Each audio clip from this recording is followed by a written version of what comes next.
Jansangram news, बातमीची सत्यता हीच आमची ओळख. समाजात वावरताना सर्वच व्यक्ती आपल्या हिशोबाने, आपल्या पद्धतीने आपला आनंद शोधण्याचा प्रयत्न करत असतो. आणि हा आनंद शोधत असताना बरेचदा आताच्या सध्या काळामध्ये ज्येष्ठ नागरिकांना मात्र माणूस हा सदैव विसरत चाललाय. आणि या विसरण्याच्या शृंखलेत ज्येष्ठांजवळ असलेला अनुभव, ज्येष्ठांजवळ असलेली कला, ज्येष्ठांजवळ असलेलं मार्गदर्शन हे मिळत नसल्यामुळे कुठे ना कुठे समाज हा एका वेगळ्या मार्गावर जातोय का हे सुद्धा बघण्यासारखं झालं. आणि हेच जाणून घेण्यासाठी म्हणून आज आपण वर्धेतील ज्येष्ठ नागरिकांचेच नेतृत्व करणारेच म्हणजेच आधारवडचं नेतृत्व करणारे आधारवडचे संस्थापक श्यामकांतजी देशपांडे हे आपल्यासोबत सध्या उपस्थित आहेत, ज्यांच्यासह आपण येणाऱ्या काही वेळात संपूर्ण चर्चा करणार आहोत. नेमकं काय आहे हे आधारवड, काय आहे नेमकं कला काय असते, का बरं ही या कलेची गरज आहे आणि येणाऱ्या दिवसात ही कशा प्रकारे आपल्याला टिकवून ठेवायची, का टिकवून ठेवण्याची गरज आहे, या सर्व बाबींवर आपण प्रकाश टाकण्याचा प्रयत्न करू. तर सर्वप्रथम श्यामकांतजी, आपलं जनसंग्रामच्या या जनसंवादामध्ये किंवा आपल्याशी थेट संवादामध्ये जो चाललेलं चर्चासत्र आहे, या चर्चासत्रामध्ये आपलं खूप खूप हार्दिक स्वागत. बऱ्याच दिवसांपासनं जे आहे आम्ही काहीतरी शोधत होतो आणि ते आज भेटल्यासारखं वाटतंय मला, की ज्येष्ठ नागरिकांमध्ये असलेले जे सुप्त गुण आहेत हे कुठेतरी अलिप्त होत आहेत. असं नाही का वाटत तुम्हाला? आणि याला जोपासणं गरजेचं आहे. काय वाटतं तुम्हाला, जोपासलं पाहिजे की नाही? नाही, तुमचा प्रश्न अगदी बरोबर आहे. आणि असं वाटतं म्हणूनच मी ही संघटना सुरू केलेली आहे, आधारवड नावाची. ही ज्येष्ठ नागरिकांच्याच मनोवैज्ञानिक करताच ही संस्था आहे माझी, की त्यांचे विचार त्यांना बोलावं मिळावं, त्यांना संधी मिळावी, याकरताच ही संस्था ज्येष्ठ नागरिकांकरता मी चालू केलेली आहे. नाही, ज्येष्ठ नागरिकांकरिता आपण ही संस्था सुरू केली ही मान्यच आहे. पण जसं आता आपण इथे बघतोय की तुमच्या सर्व सभोवती जे मी बघतोय, हे जी मला माहिती आहे की हे सर्व तुम्ही स्वतःच कलेच्या माध्यमातून निर्माण केलेलं आहे. हो. तर हे कला जोपासण्याच्या मागचं कारण काय आणि हे कधीपासून जोपासताय तुम्ही? नाही, हा बरोबर आहे तुमचं. कला हा छंद आहे माझा. अगदी लहानपणापासून शाळा शिकत असतानापासून मला चित्रकलेची आवड होती. आणि आत्ता जवळजवळ 80 वय आहे माझं, तर तिथपर्यंत मी ही कला जोपासत आहो. मी आधी बरेचसे पेंटिंग्स केलेले आहे, मित्रांना दाखवलेले आहे. यातून मला खूप मोठा आनंद मिळतो, एक समाधान मिळतं. पैसा तर मिळत राहतो, पैशापेक्षाही जास्त आनंद काय करण्यात आहे तर कलेत आहे. कुठलीही कला असो, तुम्ही गायन करा, हे करा, चित्रकला करा, यात एवढा मोठा एक समाधान, आनंद आहे. आणि जीवनाला त्याच आनंदाची गरज आहे असं मला वाटते. आणि त्याच्यामुळं मी आनंद जोपासावा, लोकांनी करावा, विद्यार्थ्यांनी करावा, मुलांनी करावा, अशी माझी इच्छा असते. आणि त्याकरता मी हे सगळं प्रयत्न करत असतो.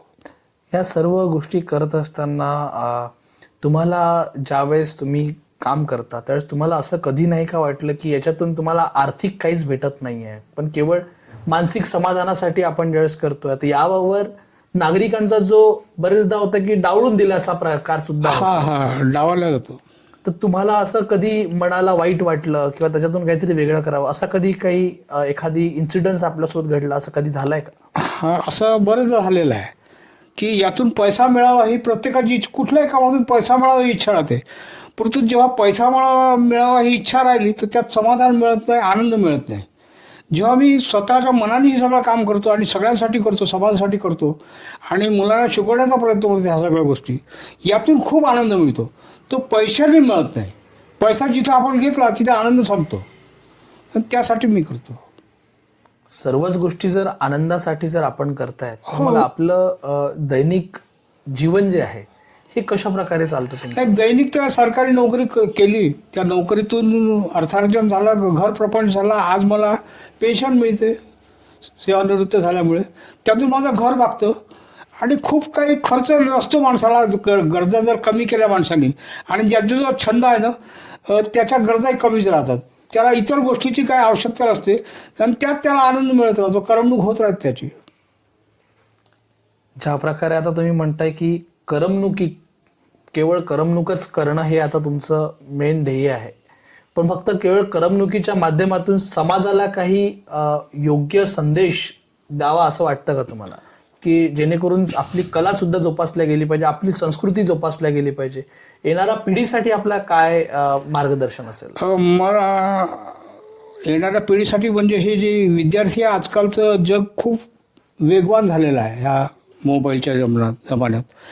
आणि हे क्रिएटिव्ह आहे, हे काम क्रिएटिव्ह आहे, काहीतरी तुम्ही तयार करता ह्याचा एक आनंद आहे. आणि क्रिएटिव्ह राहण्याकरता ही कला जोपासणं अत्यंत आवश्यक आहे. तुम्ही कोणती कला जोपासा, संगीत जोपाला, काय जोपा, पण एखादी कला तुमच्याजवळ असली तर जो उर्वरित जे आयुष्य आहे पुढचं ते छान जातं, आनंदात जातं.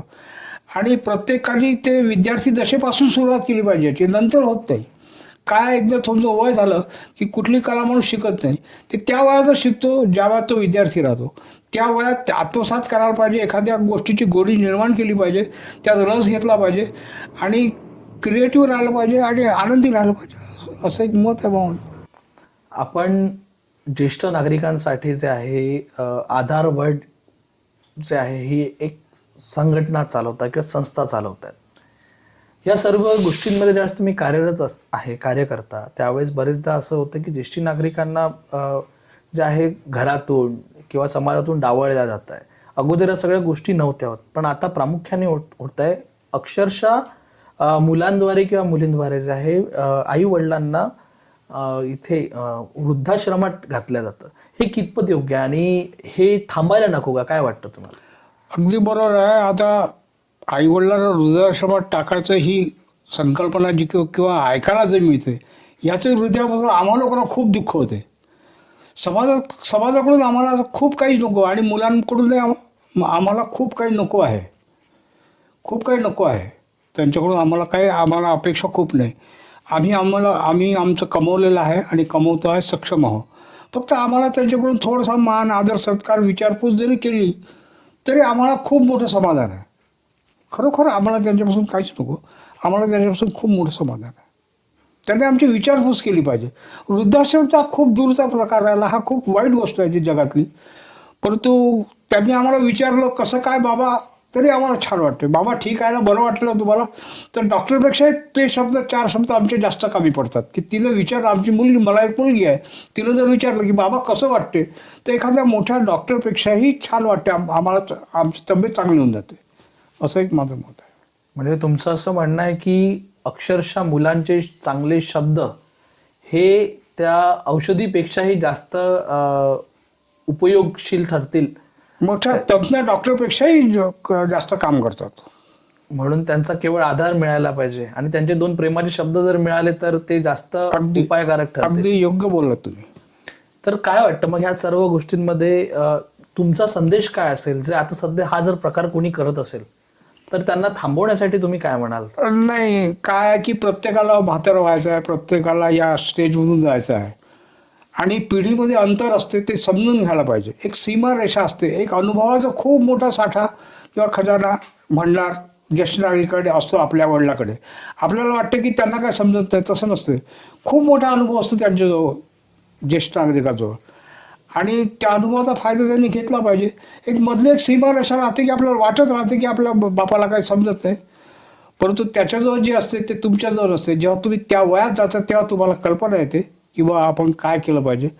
आणि जे लोक करत आहेत ते अगदी चुकीचं करत आहे. आणि मी तर नवीन तरुण पोरांना सांगेन की तुम्ही तसं वागू नका. तुम्ही जो वडिलाला मान द्याल तोच उद्या तुम्हाला मिळेल.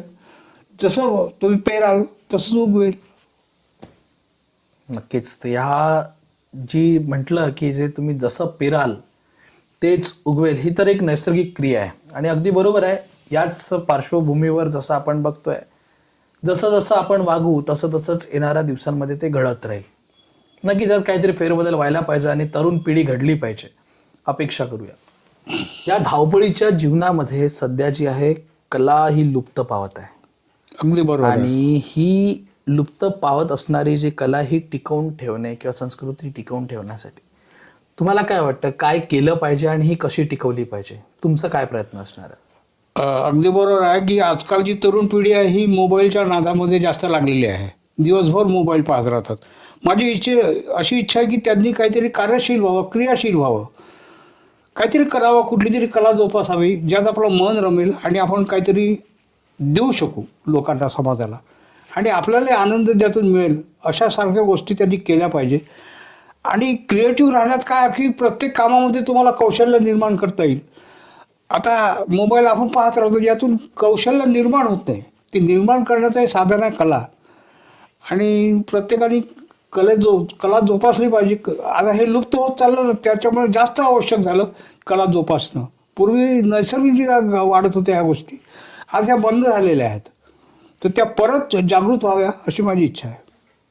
नक्कीच जागृत होण्यासाठी जे तुम्ही म्हणताय की जी जिज्ञासू वृत्ती पाहिजे, हो हो, ती जिज्ञासू वृत्ती जी आहे कुठेतरी नाश पावत आहे. ही जिज्ञासू वृत्ती तयार करण्यासाठी प्रामुख्याने कुठला प्रयत्न करायला पाहिजे असं तुम्हाला वाटतं, किंवा तुम्ही केला किंवा इतरांनी सुद्धा केला पाहिजे? कारण शाळांमध्ये सुद्धा ह्या सगळ्या गोष्टी कुठेतरी नाश पावतात.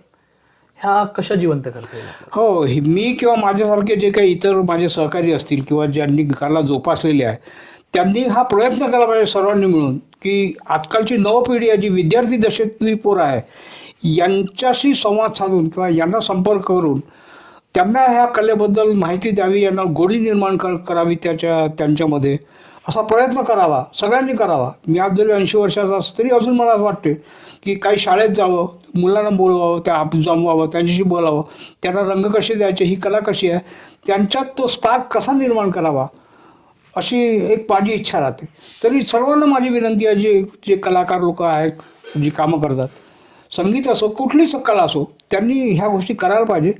आणि प्रत्येक मुलांच्या मनात कलेविषयी एक आत्मविश्वास तयार करावा अशी माझी इच्छा आहे. सध्या परिस्थिती बघता सर्वसामान्य घरांमध्ये कलेसाठी ज्याही वेळेस कुठला मुलगा किंवा मुलगी वाव मागत असते त्यावेळेस असं म्हटलं जाते की अभ्यास कर, नुसतं निरंतर अभ्यास कर, हा एक दबाव तयार होत असतो. तर त्यामुळे तुम्हाला वाटतं का की आजचे घरं जे आहेत हे कलेसाठी खरंच जे आहे उपायकारक ठरतील किंवा लाभदायक ठरतील येणाऱ्या दिवसांमध्ये? नाही, आजच्या घरात आणि पूर्वीच्या घरांमध्ये खूप फरक आहे. म्हणजे आम्हाला जाणवतो, पूर्वी ह्या कला घरोघरी जोपासल्या जायच्या, अनेक प्रकारच्या कला होत्या, ह्या जोपासल्या जायच्या आणि पालकसुद्धा प्रोत्साहन द्यायचे मुलांना कलेकरता.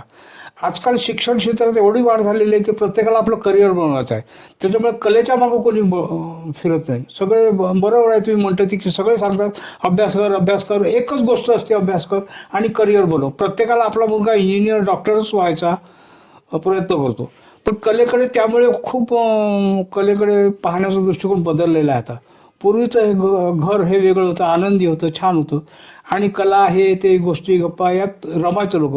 आजकाल वेगवान झालेलं आहे जीवन सर्व, त्यामुळे ह्या गोष्टी नष्ट होत आहे असं मला तरी वाटत आहे. नक्कीच ह्या सर्व वेगवान जीवनात जे आहे, जर मग तुम्ही म्हणता तर नेमकं तुमच्या पूर्वकल्पनेतलं घर होतं तरी कसं? हां, माझ्या कल्पनेतलं घर मी तुम्हाला एक छोटीशी एक दोन कवितेची कडवी वाचून दाखवतो. त्यातून तुम्हाला कल्पना आहे की आमचं घर कसं होतं, म्हणजे माझं घर कसं होतं. माझ्या घरासारखी सगळी घरं होती, ते मी प्रयत्न करतो तसा तुम्ही समजून घ्या. तर घर, दोन्ही हात जोडून मी आपल्या स्वागतासाठी उभा आहे. घर आमचं लहान असलं तरी मन आमचं मोठं आहे. अवखंडाचं कारण नाही, घरात एकच खुर्ची आहे.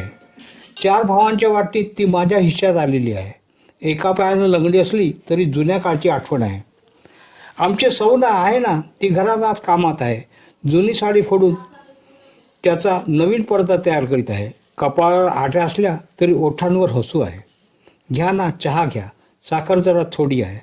कपाचा कान तुटला असला तरी चहाला हिच्या आजची गोडी आहे. गोड मानून घ्या, कारण घर आपलंच आहे.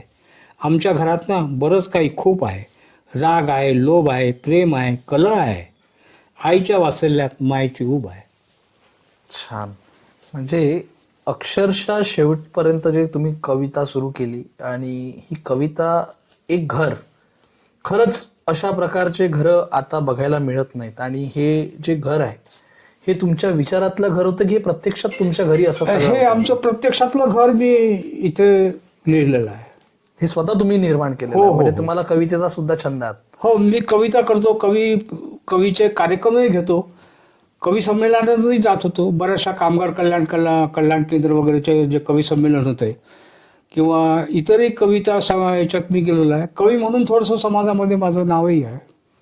नक्कीच. मग एवढे सारे छंद ज्यावेळेस तुमच्याकडे आहेत, तुम्ही एवढे छंद जोपासले आहेत, एवढं कलांनी भरलेलं व्यक्तिमत्व आज आमच्या समोर आहे, तर या कलांच्या माध्यमातनं जे आहे येणाऱ्या दिवसांमध्ये सुद्धा एक नवीन उणीव जागृत होईल आणि समाजाला परिवर्तनाकडे नेईल आणि परत जो लुप्त पावणारा जी कला आहे किंवा जो गुण आहे, जी सुप्त गुण आहेत, यांना परत वाव मिळेल तुमच्या या मार्गदर्शनामुळे. मी हीच अपेक्षा करतो आणि आपण जो वेळ दिला याच्यासाठी आपलं खूप खूप धन्यवाद मानून तुम्हाला पुढील वाटचालीसाठी हार्दिक शुभेच्छा देतो. धन्यवाद. माझ्या या चित्रकलेबद्दल एक छोटंसं 2-3 एक वाक्य लिहिलेलं आहे मी, ते सादर करू शकतो का मी? हा, नक्की करा, काही हरकत नाही. हे जे मी लिहिलेलं आहे माझ्या छंदाविषयीच लिहिलेलं आहे. हा छंद मी कसा जोपासला आणि लहानपणापासून कसं पुढे आलो याच्यावर हे भाष्य आहे माझं कवितेतून. या धावत्या जगात जेथे सुखावलो मी, तेथे दुखावलो मी, तेथे चितारले मी ते बालचित्र माझे. क्या बात आहे. या संवेदना मनाच्या, या जाणीवा मनाच्या, ज्या चौकटीत आहे ते बालचित्र माझे. स्वप्नील माझी दुनिया, आकार रंगरेषा, साकार जे करीते बालचित्र माझे. ते वृक्ष नारळीचे, तो सागरी किनारा, लाटावरी तरंगे, ती डोलणारी नौका, घेते कवयिता पुल्या, ते बालचित्र माझे. ही भव्य दिव्य दृष्टी, हा देखणा निसर्ग, रेखाटिला प्रभूने, या भूवरी हो स्वर्ग, परिवेद घेई त्याचा, ते बालचित्र माझे.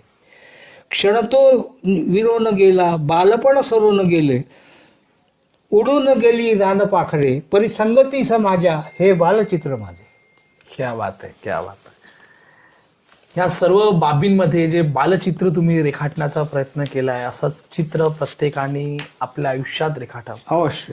आणि हे चित्र केवळ चित्रकलेच्याच माध्यमातून नाही, ज्याही कलेचा स्वाद एखाद्या कलाकाराला मिळत असेल त्यांनी त्या कलेच्या माध्यमातून त्याचा स्वाद घ्यावा, आस्वाद घ्यावा आणि तो आस्वाद इतरांनाही द्यावा, जेणेकरून प्रत्येकाला आनंदी राहण्याचा जो संधी आहे किंवा आनंदी राहण्याचा जो, असं म्हणतात की आनंदी राहण्याचा जो श्वास असतो तो वेगळा असतो आणि दुःख असतानाचा जो घेणारा श्वास असतो तो कुठेतरी त्रासदायक असतो.